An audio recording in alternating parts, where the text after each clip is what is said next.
Kilala ito sa kasalukuyan na liwasan ng dapitan. Dito rin matatagpuan ang mga sikat na mga lugar ng Punto del Desembarco de Rizal, Rizal Park and Shrine, Casa Real, ang simbahan ni St. James, at ang Kota de Dapitan. Sa Dipolog naman matatagpuan ang sikat na Linabu Peak, na kung saan ay mayroon nitong 3,003 hakbang o steps paakyat sa tuktok, upang masilayan ang magandang tanawin ng Dipolog at Dapitan.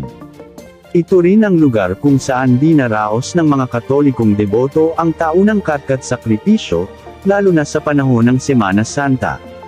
Ang Region 10, o mas kilala sa kasalukuyan na Northern Mindanao Region, ay binubuo ng mga lalawigan ng Bukidnon, Camiguin, Misamis Occidental, Misamis Oriental, at Lanao del Norte, at mga mauunlad na lungsod ng Cagayan de Oro, at Iligan.